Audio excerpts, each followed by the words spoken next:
Hello everybody, this is Kofi, and for this week's video, I will be giving 3 evidence-based predictions for the digital future, and I'm going to be relating it to my topic, which is NIL and college basketball. Now, the first prediction I have for the future is going to be we are going to continue to see the rise of athletes, especially female athletes, as content creators and social media presences. This is already something that is huge, but I think the reliance on it will continue to grow, especially in the women's game. We already see athletes such as Juju Watkins, Angel Reese is a great example. Other female athletes, some female athletes who aren't even at the top of their sport, but are still earning tons of money via NIL through brand deals, sponsorships. And as said, a lot of the times this isn't even due.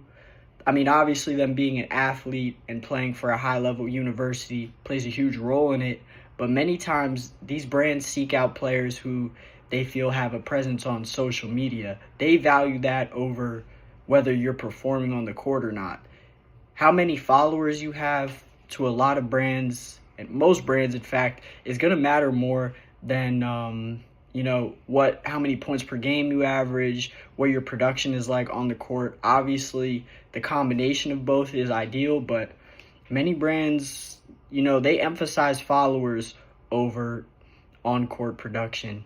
So I think that will continue to rise, and especially in the women's game, as most female athletes earn the majority of their compensation via brand deals and things of that nature rather than being paid by the schools, as a lot of these schools, they put the majority of their budget into the men's game. So that is one prediction I have. The second prediction I have is that limits are going to be placed on the transfer portal.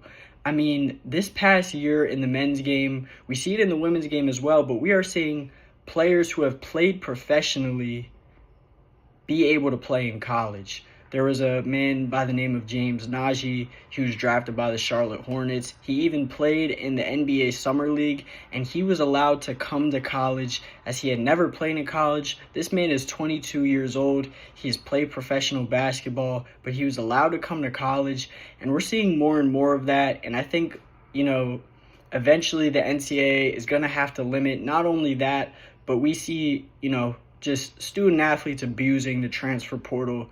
There's over 500 plus in the portal every single year. And I think eventually we're going to see the NCAA, kind of put a hold on it or put restrictions on maybe how many times you could transfer, if you have to sit out a season again, or, maybe placing a fee on it, something like that. But, in the next 10 years, I think something's going to have to change about the transfer portal. My last prediction is, we've seen in March Madness in these past few years, you see less and less big schools, go on these deep runs in the tournament.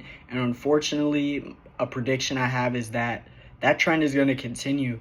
With the NIL pay gap, the gap between small and large programs is only going to increase and widen. And I think it's going to make it tougher and tougher for these small programs to compete year in and year out, especially after you have a good year.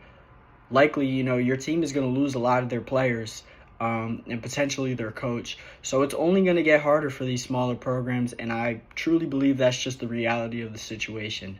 So those are 3 predictions I have for the future. Let me know what you guys think below. Thank you for watching, and peace out.